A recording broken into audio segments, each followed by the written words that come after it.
How's it going, everyone? It's me, Vivi, and yes, I am going to talk about the Kingdom Hearts 3 Final Battle trailer. Before I do so, I do want to say this. About the whole, oh, they're showing too much, it's getting too spoilerish. Well, if we go back to the estimated number of hours of KH3, story being 40 hours, if you 100% it being 80 hours, I believe in Tetsuya Nomura, Square Enix. What they're currently showing, they're doing it on purpose. They know what they're doing. If you believe they're showing too much, if you feel like watching it was a mistake, then fine. But I'm not too worried about this, alright? So with that being said, let's get straight to the point. They can take your world, they can take your heart, cut you loose from all you know, but if it's your fate, then every step forward will always be a step closer to home.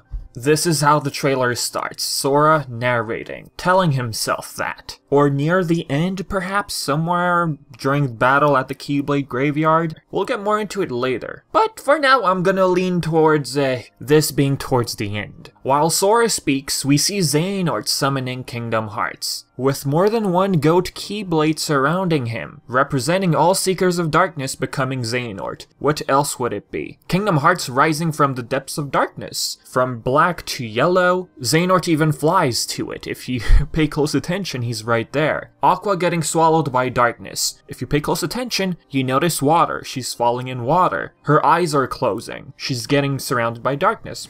This scene, Sora says, cut you loose from all you know. If we go back to the Big Hero 6 trailer, this could be right before Sora attempts to save her, reaching for her hand. Or this could be before Riku and Mickey find her. This is when she gets taken by Xehanort, during her time in the Realm of Darkness. Just that scene in 0.2 again, Sora reaching for Aqua underwater, seeing water here, I'm sure it has something to do with that. Next, 13 pillars made of rocks, rising from the graveyard. These are stands for each Seeker of Darkness. You count a total of 13. Now, in this scene in particular, some still remain empty. We see Vexen, now confirmed, because in the past I was like, okay, maybe Vexen and Demyx were pretending, you know, artificial yellow lenses and all that, but now it's confirmed. Marluxia, Larxene, Demyx, confirmed as well, and Luxord. Okay, I did check one thing, the order in which the Seekers of Darkness are placed. No, it's not the same as the old seats of the organization, no. I just wanted to make sure. In this shot specifically, we only see 2 members.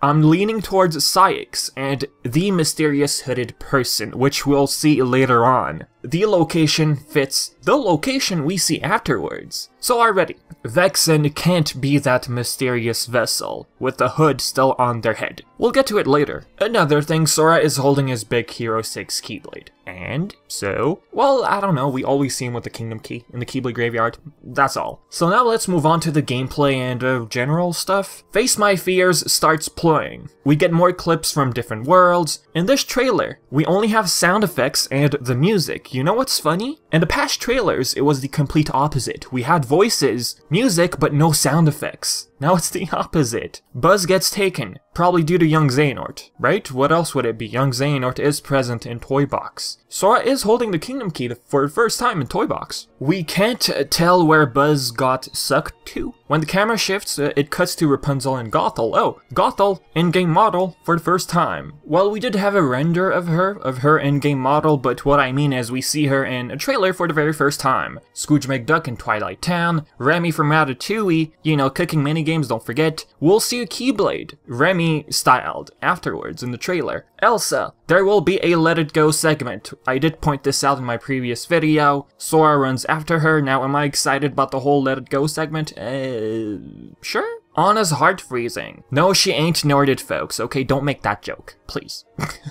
After this, we get more scenes of worlds. We transition to Stitch. Plasma Surge, jump and cancel. Consumes all MP. Same for all the links we've seen so far. Sora's link attack with Stitch allows him to catch enemies in his lasers and strike them all down in one go, according to the account on Twitter, Kingdom Hearts. Xigbar, nobody's in the back. If you want to call him Sniper Nobody's, go ahead. It could mean that Xigbar is going to make an appearance here, but I wouldn't count on it just yet. We saw him in Mount Olympus. Just because we see someone's nobody in a certain world doesn't mean they're going to make a presence there, right? Some Heartless from Mount Olympus, different variants, should I say. Using Stitch's laser attack deals a good amount of damage when the Heartless are trapped. Riku playable in the Realm of Darkness. This is after they encounter Aqua for sure. He didn't have the Braveheart Keyblade when meeting Aqua. By the way, the Braveheart Keyblade will be given by Yensid after he loses his way to Dawn, when he leaves it behind for his other self. I'm leaning towards Repliku. The Japanese trailer shows more of Riku, using Thundaga and Dodge Roll, or the technical term I should be using is Dark Roll from Dream Drop Distance. So they come here, they lose, they go back to Yensid's, I guess, that's how it works, and they come back. Also, Riku does not have Link Command. Well, I mean, it's obvious, this is only a mission-based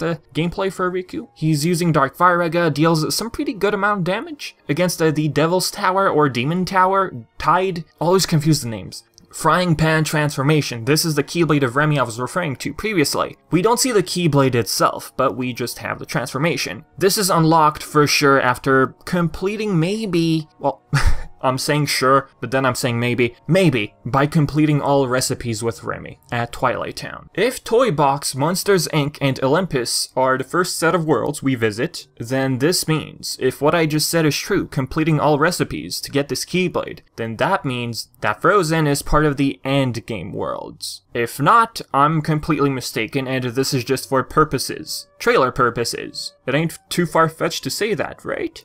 As for these ingredients, they will be scattered around each world, according to Nomura. Remy symbol appears, it turns into a shield of sort for like a couple of seconds, and boom, you get a pan. Donald Meteor appears. It's grayed out since you're in transformation mode, and Sora's in his green suit, representing the speed element. Red being power, yellow being defense, and blue being magic. I've said it like 50 times. There's some sort of minigame, Mad Teacups. I'm guessing you have to avoid obstacles, you have to stack as much pudding as possible to get a high score, I guess. Another pudding heartless minigame, cannons this time, you gotta fire at the right one, this is like a guessing sort of game. By winning these, you unlock these characters. Well, technically, you don't unlock these characters. Well, we did see a Gimme Ship variant of a pudding heartless, but ultimately, I believe this is similar to the whole 13 mushrooms situation in Kingdom Hearts 2 Final Mix. You get something in the end. They didn't specifically say what these pudding heartless are for. I mean, if you find them all, they didn't specify. They just said, oh, they have different accessories on their heads. Another minigame in Big Hero 6, San Fransokyo, all different variants, different accessories as Tayasue said. Dancing minigame in Corona, spin, step, clap, I believe this is mandatory since in the movie there was a dancing sequence. Breakdancing Sora, reminds me of Ventus. Do you agree or disagree? Next, what is Rage Form? This is not usually attached to the Frozen Keyblade?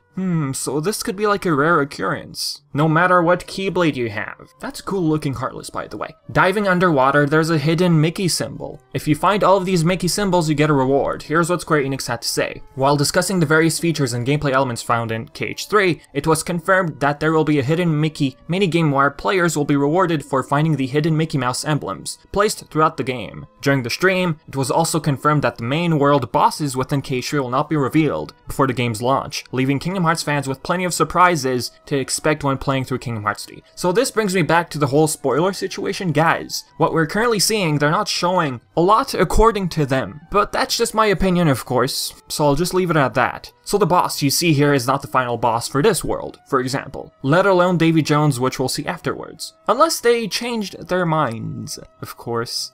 Also, Magic Underwater gets the word sea added, right in front of him. Cool looking blizzard, I wonder what fire looks like underwater. Mech Toys in Monsters Inc. This doesn't look like Toy Box anymore, it looks like a huge factory which we see in Monsters Inc. And these mech toys originate from Toy Box. Alright then. Davy Jones, a lot of health, this must be after mid-game type of world? Yes, I think so. High Wind gets activated, Davy Jones is just getting pounded here. Goofy Bombardier appears. We saw this name in the Tangled trailer, but it wasn't set in motion, we just saw the situation command. I'm guessing this part, it's an unversed boss, you know, Vanitas, the whole theme of Monsters Inc., Scream of Children, Emotion, it's gotta be an unversed. There's probably a symbol somewhere, but I couldn't put my finger on it. Donald's Flare Force, we did see this in action, back at E3, when we got the demo. Well, demo being available at kiosk, not public demo. Another boss boss around Rapunzel's tower. Cool looking. Yo, the Heartless we've seen so far in this trailer, they're all great looking. And look at here. 1,000 battle Heartless, nobody's unversed, is it? Rock Troll Heartless.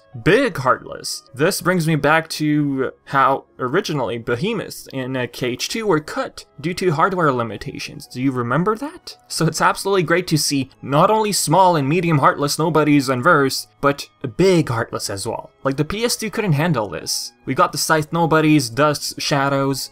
Looking at this, it looks a bit choppy, blocky, clunky a bit. I'm worried about frame rate, especially here. Now, I don't know if you own like a base PS4 or a Pro version, but I wonder what frame rate's gonna be like for this section. Instead of a number counter, we have a gauge. I'm guessing it depletes as we defeat these guys. I think Square Enix this time just didn't want to add a number counter. No biggie. The Mirage Staff is coming quite in handy here. Trinity Guard, what is that? Let's go back to the 2015 trailer. It looks to be this. Trinity, Donald, Goofy, Sora working together?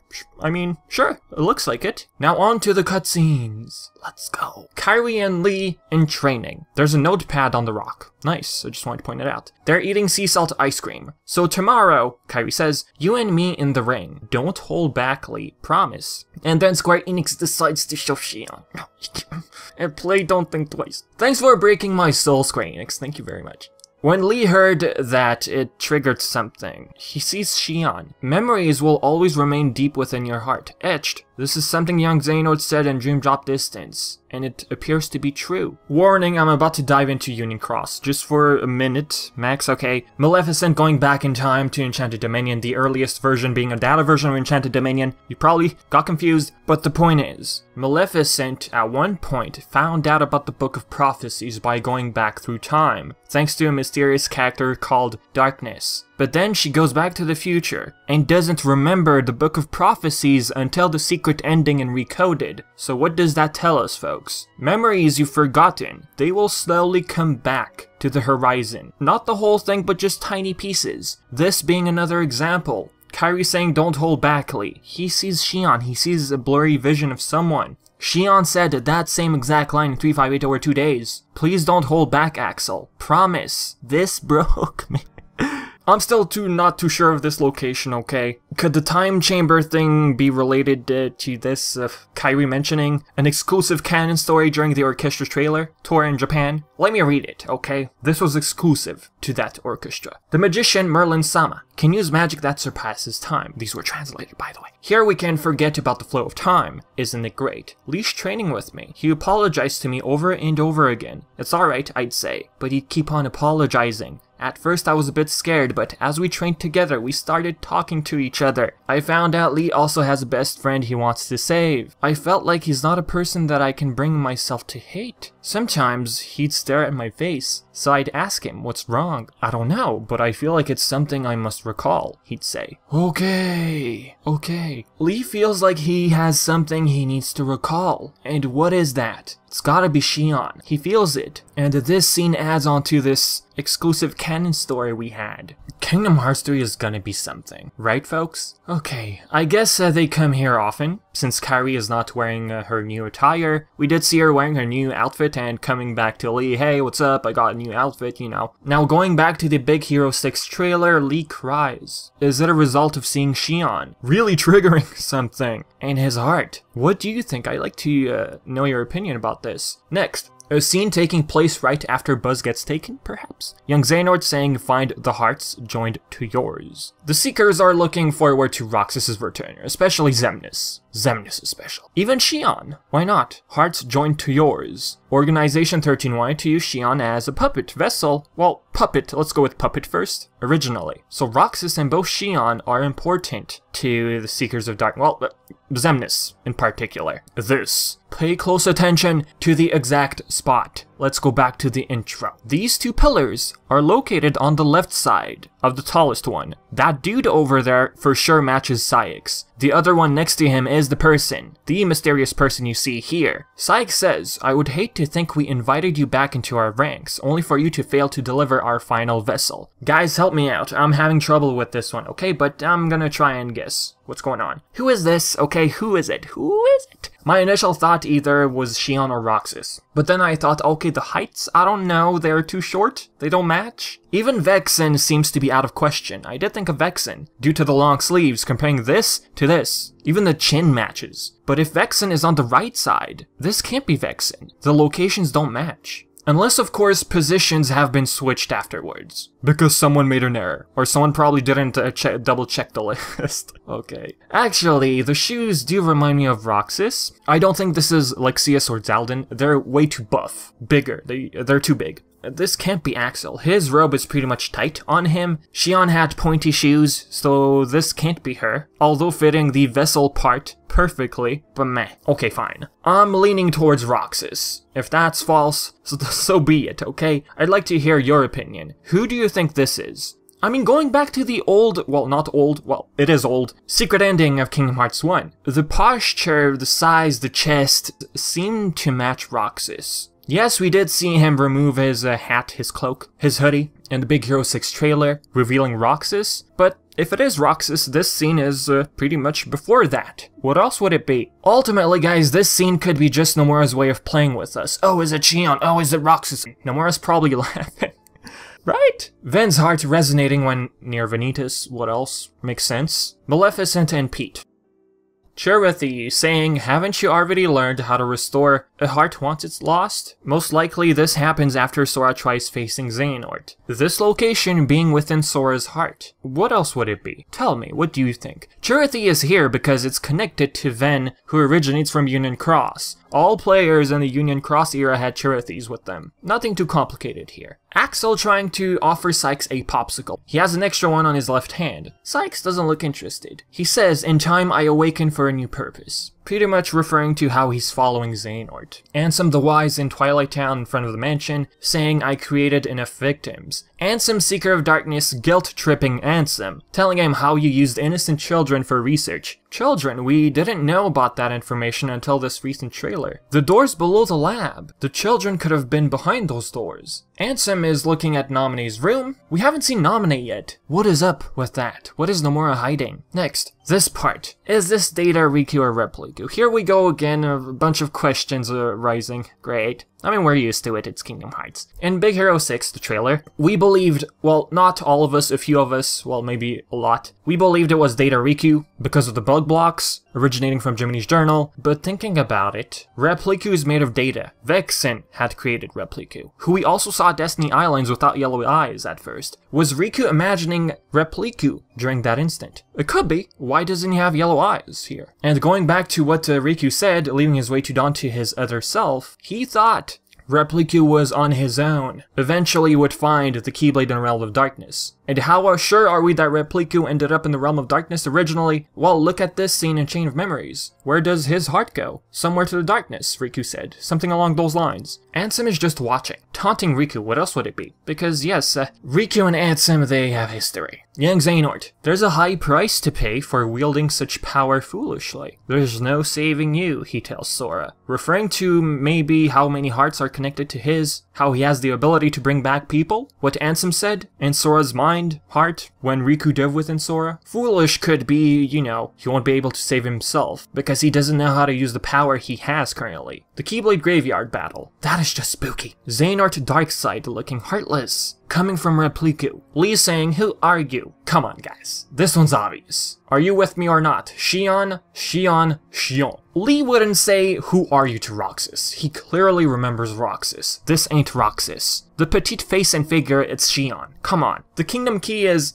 already a telltale sign. Xemnas using his laser move from KH2. Lee forgot to press triangle. Poor guy. Sykes and Berserk. He looks freaky and awesome at the same time. He falls to the ground and Xion approaches. This is how the scene happens. The lasers happen first, and then we transition to this, although the trailer is showing the opposite. Everyone gets bound by chains, which look exactly like the chains Lingering Will had in the background during the boss battle with Terranort. There is Terranort in the Seekers of Darkness. He's one of them. There is a Terra piece on the dark side of the chessboard. Most likely Terranort. Who else would it be? Yes, Terranort had the Goat Keyblade, but I mean, it's still Terra. Xehanort taking over Terra, so it does make sense that these chains remind us of Lingering Will. Ven's awake at this point. He tilts his head up. Is it gonna influence Sora's strength or something? I guess we'll see that one once we play the game. Mickey gets sucked into a vortex by Luxort's cards, Donald deflecting Xemnas' beam. What a hero this duck is. Donald is getting that Kingdom Hearts 2 Goofy getting knocked on the head formula. And there was immense reaction to this scene. Kairi calls Lee Axel here. I'm not gonna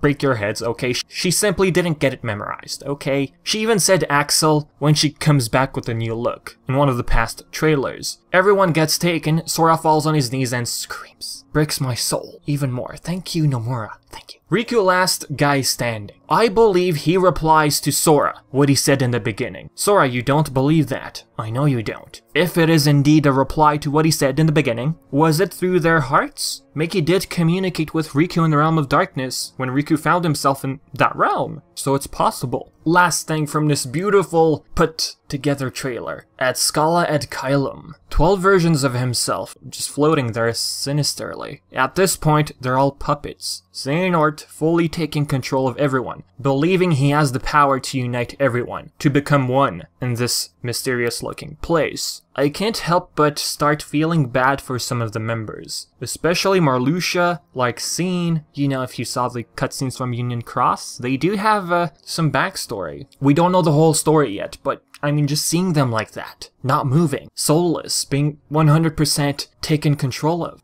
One thing I do want to say, I am happy we no longer see organization suits. It was getting old, so this is something entirely fresh and new. It's awesome. The helmets resemble Ericus's armor. I'm not saying there's any connection to be made there, but, you know, probably an artistic choice. But what do these armors represent? Still, guys, I don't know. It's just a Xehanort thing. Let's go with that. Xehanort describes this place as Stairway to Heaven, or Ladder to Heaven, which are translations of Scala Ad Caelum. Once a seat of power for all Keyblade wielders. That's how he describes this place. The only Keyblade wielders we know of before all this were the Union Cross people. Now, there could have been other Keyblade wielders before the foretellers and stuff. Is this place linked with Daybreak Town? You guys might say in the comments. Let me say this. This is perhaps Cable Town. It looks to be. There's a bunch of cables. Back in 2014, there was this 2.5 launch event in the US behind closed doors. People were describing this place which had cables called Cable Town. This was shown some years ago, and I heard people saying, oh, it's been changed drastically. Now, back in 2017, the world where young Ericus and Xehanort is an original world. Also, he mentions that KH3 will have less Disney worlds than KH2 in numbers, but they will be richer and more playable. Extra info for you guys. Where young Ericus and Xehanort playing chess in Cable Town. Is this it? Tell me what you think. Now, what does heaven have to do with this world? All I do know right now, well, believe, this is a place Sora visits, well, gets taken to, after he loses everyone.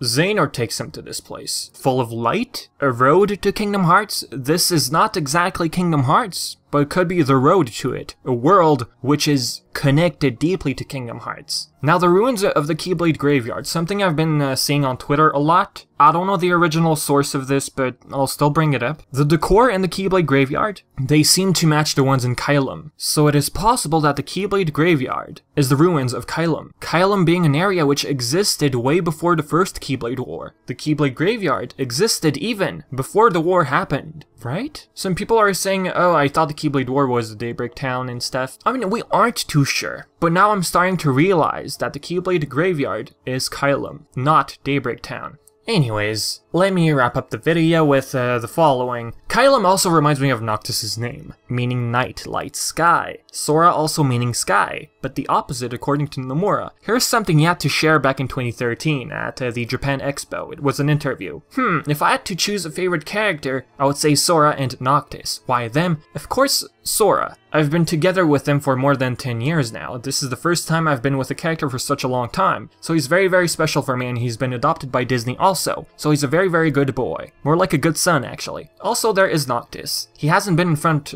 of you. I mean, moving, etc. yet in real gameplay, but he will soon. in the future. Do you know the name Sora means sky in Japanese? And Noctis, his family name is Caelum, which means sky as well. So basically Noctis means night sky, so they are kind of complete opposites to each other. There is a reason why I named these characters as opposites. Noctis is kind of like my latest boy or latest son, and I expect him to be more clever than Cloud. Yeah, this is like old statements from before, but it is interesting. He sees Sora as the opposite of Noctis. Now, does this mean Noctis is confirmed from Kingdom Hearts 3? No, I don't want to say that. But mentioning Final Fantasy, we still haven't seen a Final Fantasy character, of course, apart from Moogle. Okay, that one I get, but do remember, Nomura said there's a lot of characters in the Kingdom Hearts universe alone, which need to be dealt with. So Final Fantasy characters, although not unconfirmed, they will have less focus in KH3. So if there are any characters of Final Fantasy, we are yet to see them once we pick up the game ourselves.